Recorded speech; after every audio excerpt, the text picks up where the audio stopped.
Welcome back to the deep dive. Today, we're putting all the typical external sources aside for a moment We are. because the material we are diving into is, well, it's you.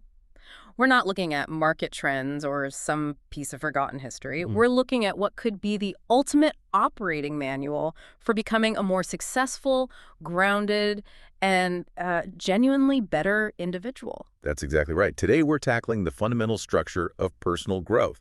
We're extracting the roadmap laid out in Thaddeus Mitchell's powerful framework, the Holy Trinity of self-awareness. The holy trinity of self-awareness. Yeah. And it provides this really clear three-part system for achieving, genuine success. And we're not just talking about success in business. No, this is about character. It's about character, exactly. Okay, let's unpack this a little bit. When you say a framework, what are we really talking about? Because this sounds robust. It is. This isn't just a collection of, self-help platitudes. It's a mandated system of daily reflection every single day. Mitchell proposes that by consistently working on three core components, our emotions, our spirituality, and our intellect, we can build this unshakable inner foundation. So our mission for this deep dive is to move beyond the abstract concepts. Right. We need to analyze the operational keys that this system actually provides. We need to unpack how the deliberate daily strengthening of these three areas translates into, superior judgment, greater resilience, and for you, the listener, immediate and meaningful personal growth. That sounds like a formula. It is. It's a formula for consistency and for stability. And Mitchell, he really sets the stage by demanding a pretty serious assessment right from the get-go. He does. He insists we ask ourselves these crucial and honestly often uncomfortable questions, like, are you currently living up to your full potential? And he means positive or negative. That's a key distinction. Yeah. And are you truly making an impact in the world, or are you guilty of what he calls coasting through life? And that phrase, coasting through life, that's so critical to his whole argument. What does he mean by it exactly? It defines a state of passivity. It's just allowing the world to turn on its axis while you passively observe and absorb things. Instead of intentionally influencing or engaging with it. Exactly. And this whole deep dive, really, is designed to eliminate that passive state by giving you an active internal structure. So let's get into that structure. The analysis really starts with this compelling argument for self-inquiry.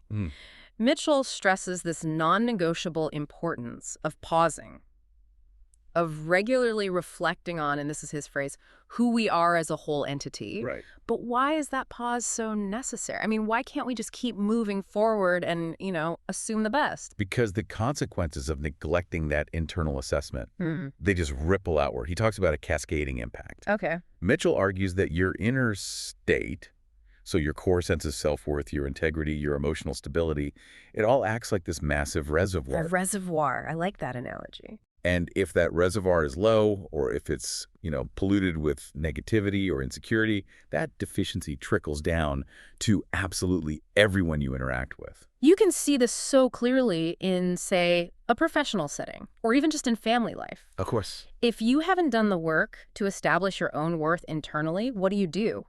You seek validation externally. Constantly. And that puts this undue pressure on colleagues or your partner or your friends. You end up draining them instead of contributing. You've nailed it. That's exactly his point. We're talking about family friends. But he even goes further. How so? Even the fleeting interactions, the strangers you see in the grocery store. You simply cannot offer stability or guidance or genuine empathy to other people if you don't possess it yourself. You can't give what you don't have. You can't. Right. Stability has to be generated from within before it can ever be shared. And there's a point here that I think truly elevates this framework from just simple self-help to something more, almost like a societal mandate. I know what you're going to say. It's the effect on future generations. Yes. Mitchell demands that we consider how our unexamined words, our unexamined actions, impact our own children. And not just our own, but every child that holds our future in their hands. It's a heavy responsibility. He connects personal failure directly to generational consequence. So if we as adults choose to operate from a place of ignorance or fear or instability, then we are inherently making the foundation of the future weaker. It squarely places the responsibility for the quality of the future on our capacity for reflection right here, right now.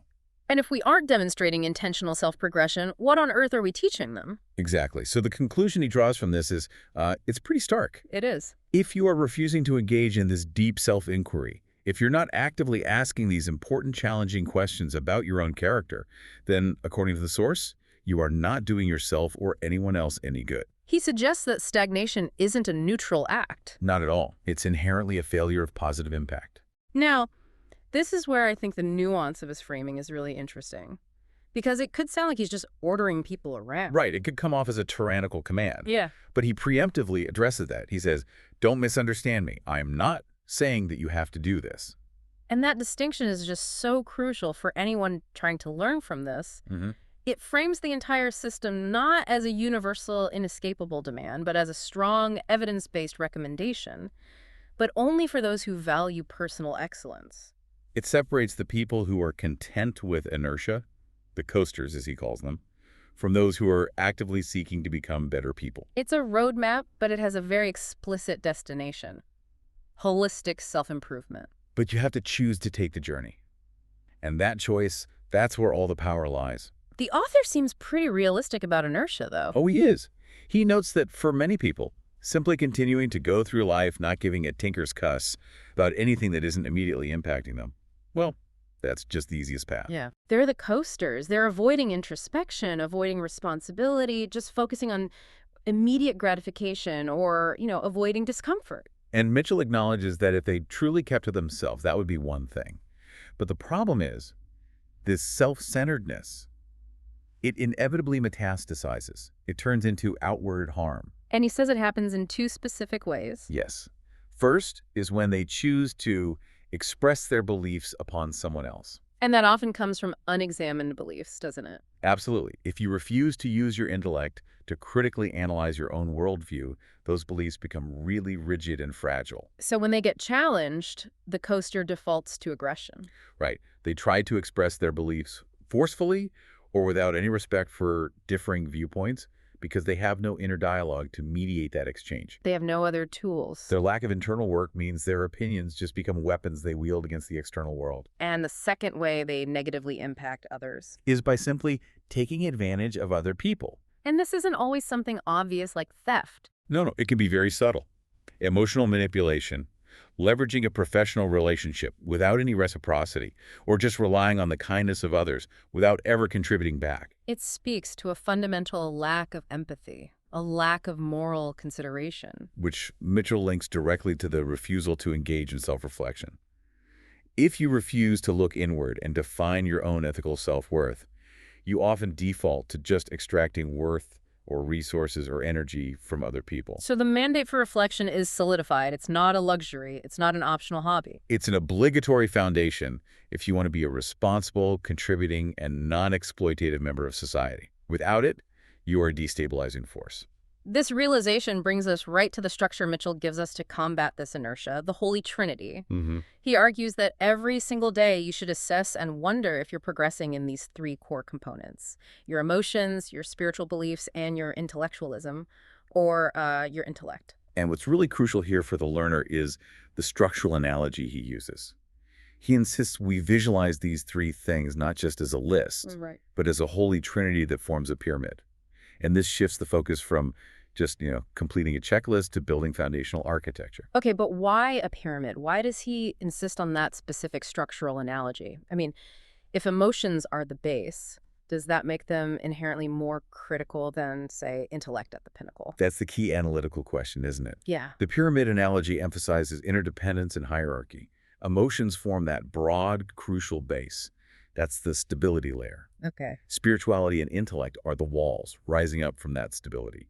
And the structural requirement is absolute. You have to strengthen each side equally to achieve what he calls a sharp and sturdy pinnacle. So if the base, the emotions, is weak, the whole structure just sags. And if the walls, spirituality and intellect, are built carelessly, they can't support that sharp point of superior decision-making. So that sharp and sturdy pinnacle, that's the goal. That's the maximum point of effectiveness. It is. And the promise is clear. Strengthening these three keys helps you become a more successful and well-rounded individual. And success here isn't just about money. It's holistic. It's being resilient, ethical, and informed. Exactly. It moves you beyond mere competence into true integrated excellence. And Mitchell reiterates that these are keys to achieving success, that are always available to you. Their internal mechanisms. Completely. No external market crash, no political shift can ever take them away from you. But, and this is a big but, there's a critical caveat. This is the turning point of the entire framework. He says it explicitly. You have to choose to want to use them. It's an active volition, not passive hope. Mm. And that choice. It seems so simple, but that's where most personal frameworks fail. How so? They offer all this complexity when the real difficulty is just consistency. Mitchell's framework offers simplicity, but it demands commitment. The opportunity for growth is always present, every single day. But the initiative must be yours alone. So let's say you make that choice. You commit to the daily work. What's the ultimate payoff? It sounds like it's more than just, personal peace. Oh, it is. By consistently working on these three core components, you achieve internal growth, yes, but you also become, in his words, a beacon of light for everyone around you. Which connects directly back to what we were saying earlier. The failure to progress is a failure of impact. Exactly. Conversely, strong, intentional progression radiates positive influence. It helps guide others who are still coasting or maybe just struggling in the dark. Okay, let's start at the base of that pyramid. The foundation that supports everything else, emotions. Mitchell begins with an acknowledgement of the challenge here. He says, we all know how hard it is to keep our emotions at bay. After all, we are human. It's an empathetic start. It is, but the advice that follows is ruthless in its practicality. How so? The ruthless practicality centers on this extraordinary insight. It's not always what we say or do that plants the deepest impression on people. It is our emotions that plant the seeds on how people treat us. Our underlying emotional state. It broadcasts a frequency, and people unconsciously adjust their behavior toward us based on that emotional signature. Wow, that is a much deeper way to look at emotional control. It is. So it suggests that if I walk into a meeting feeling fundamentally insecure and I'm projecting that insecurity, the seed I'm planting is one that invites challenging or patronizing or dismissive behavior from others. Precisely. Even if you try to speak confidently. Even if the words are confident. Your emotional baseline dictates the boundaries that others will set with you. And Mitchell identifies two negative emotional extremes that have to be avoided because they plant these destructive seeds. What's the first one? The first is showing too much sorrow or vulnerability. If this becomes your habitual state, the perception is that you are weak. And weakness, unfortunately, often invites exploitation or just pity. People might distance themselves because they see you as a constant emotional drain. Or they might actively seek to take advantage of your perceived instability, either professionally or personally. And the opposite extreme is just as corrosive to your relationships and your success, acting out in constant anger and rage. Right. The source states it very clearly. This leads to being feared, but not loved. And fear can get you short-term compliance. People might follow your orders. But it guarantees long-term resentment and isolation. Fear is a barrier. It's not a beacon.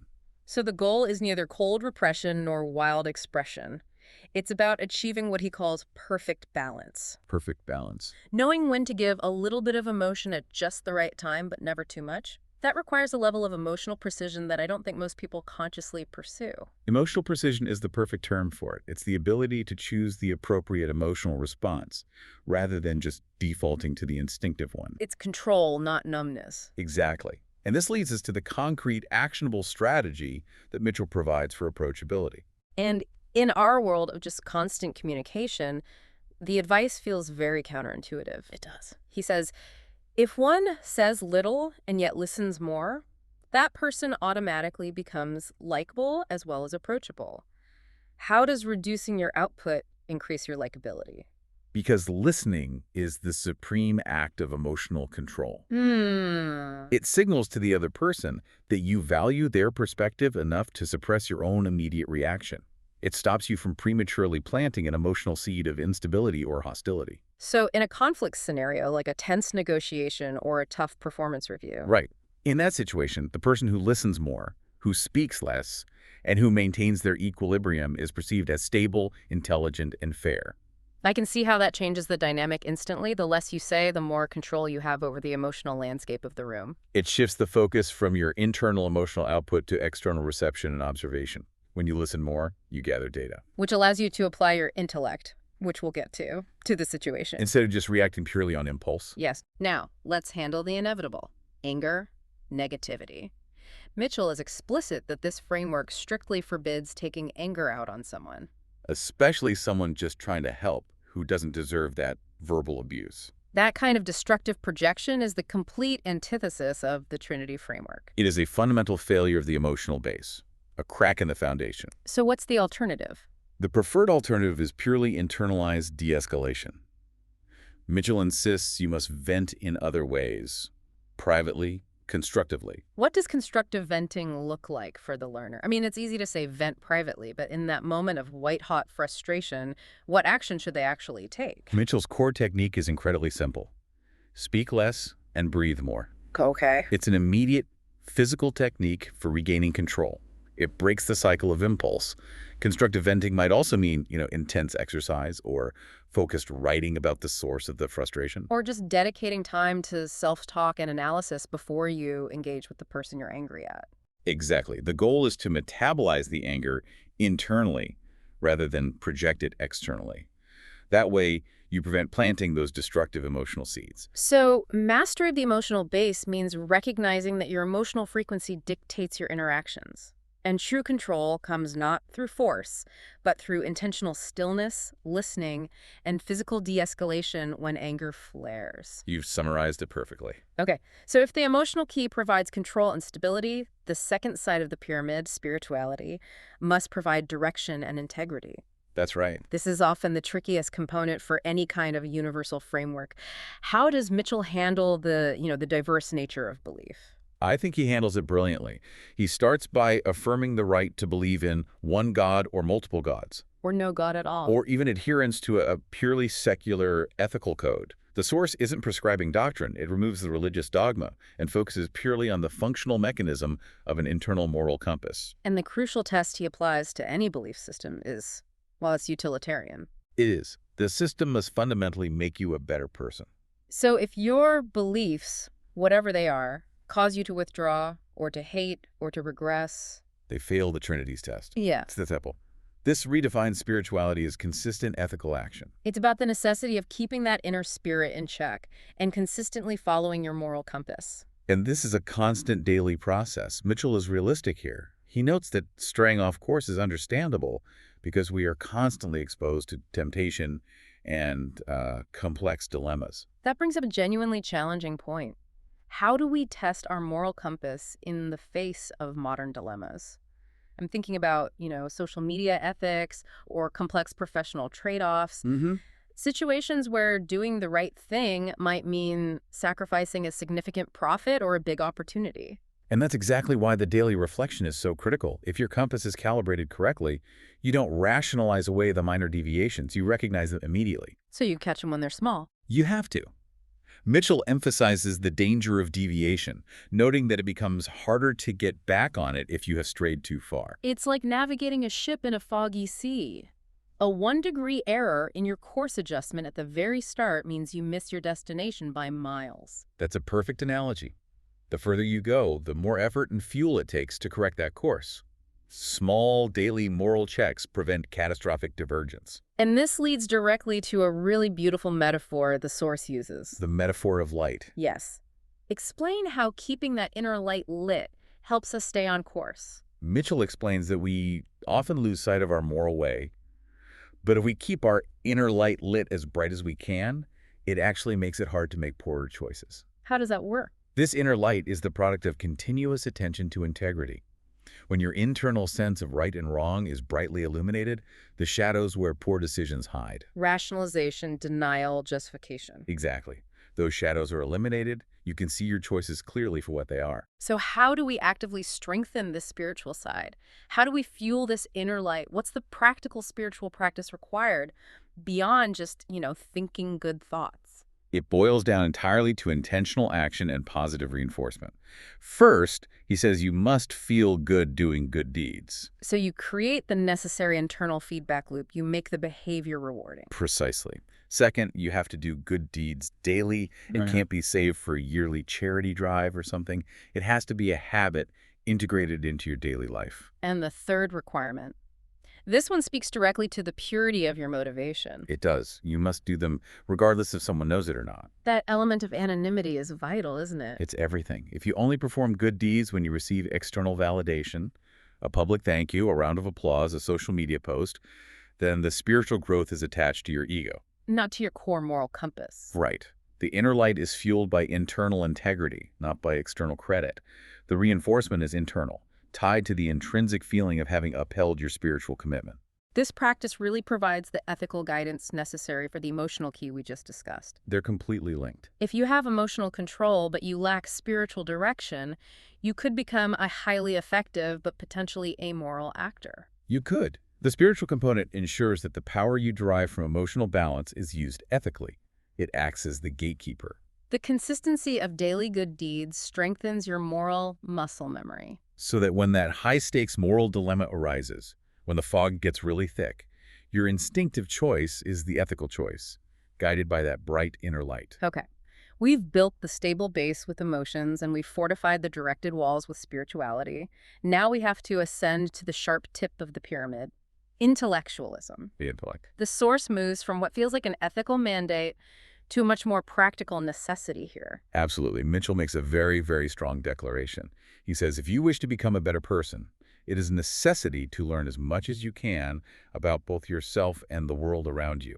This is an optional self-improvement. He frames it as an urgent structural requirement. It is, and the core philosophy is encapsulated in this mandate he gives. Yeah. Become a serial learner. A serial learner. I like that phrase. It's great, isn't it? It means cultivating a commitment to lifelong, active curiosity. You must never stop learning as much as you can on the various topics that enter your life. And this isn't just about formal education, getting a degree. Not at all. It's about treating every new piece of information, every new challenge, as an opportunity for intellectual engagement. It's structured learning, not passive consumption. And if you refuse that mandate, if you choose to not be a serial learner, the source outlines a state of profound vulnerability. He draws a really sharp contrast between the serial learner and the coasters of the intellect. What does he say about them? Mitchell warns that naive and ignorant people refuse to partake in researching the facts. They substitute curiosity with complacency, or, more often, with confirmation bias. And the result of that is leaving themselves dangerously vulnerable to whatever issues that come up. And that vulnerability isn't just restricted to, theoretical debates. It manifests in very real, very painful ways, especially in modern life. Can you give an example? Well, think about it. Ignorance leaves you vulnerable in your political understanding.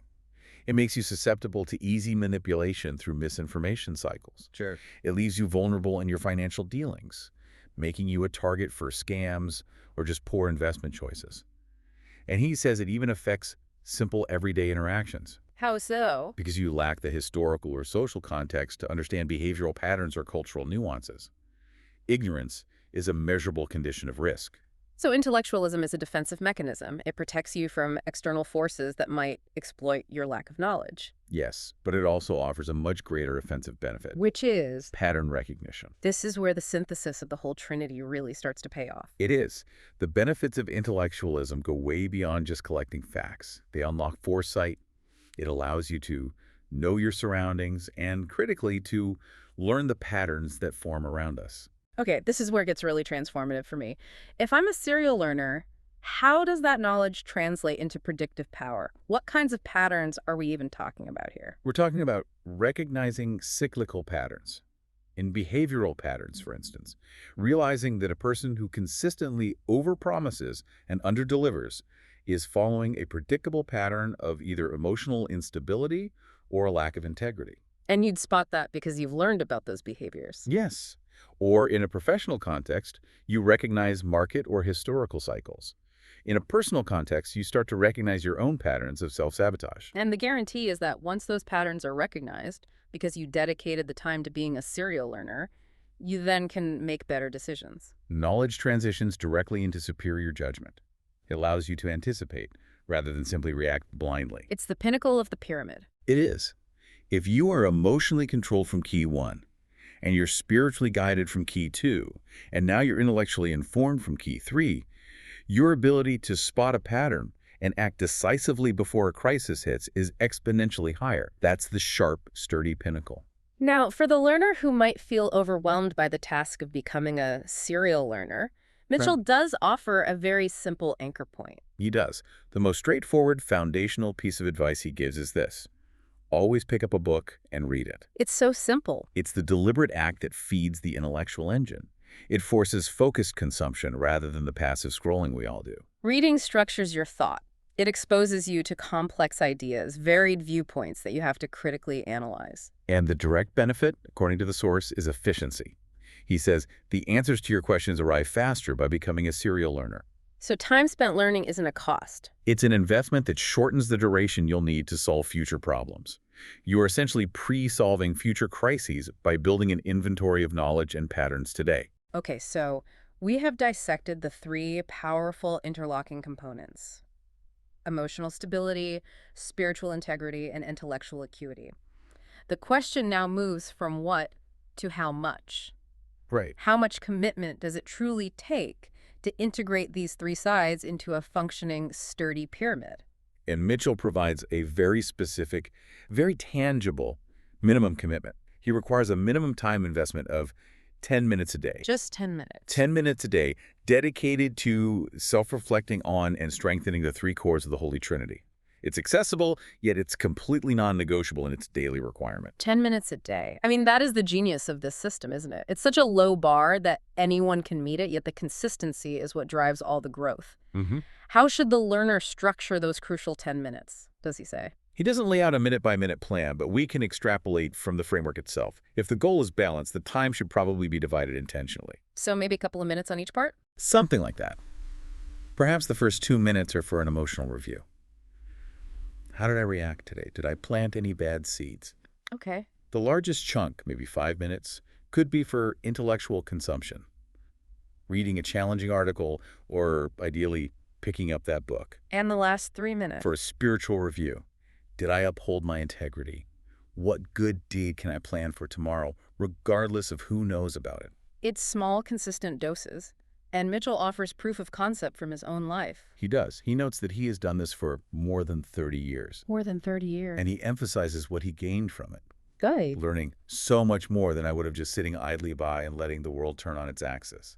That longevity of practice really underscores the power of compounding interest when it's applied to personal development. A small, intentional investment yields massive returns over decades. Exactly. And Mitchell provides these internal keys for a very specific, and I have to say a somewhat cynical, reason. It's related to the inherent failure of the external world. Yes. He argues that external reliance is a trap.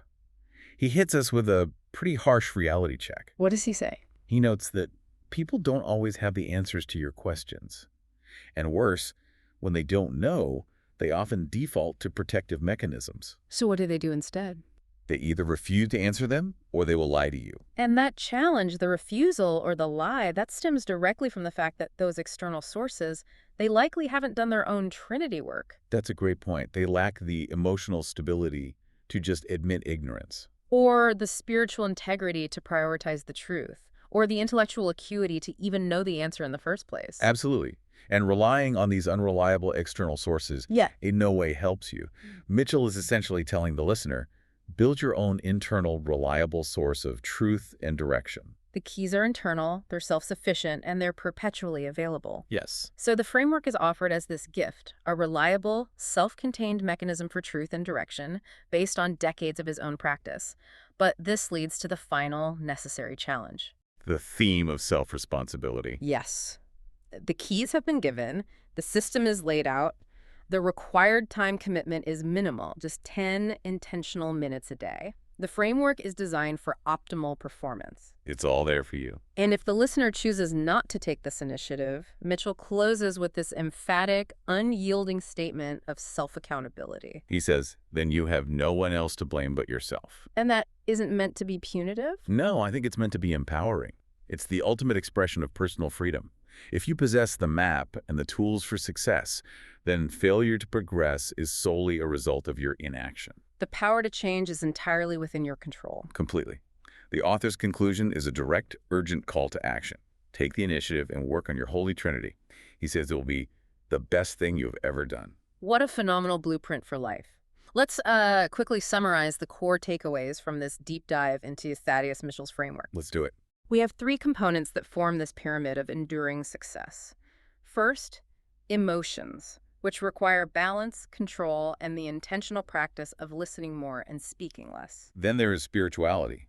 This demands daily integrity, keeping that inner light lit, and the anonymous practice of good deeds to strengthen your moral compass, making sure your power is used ethically.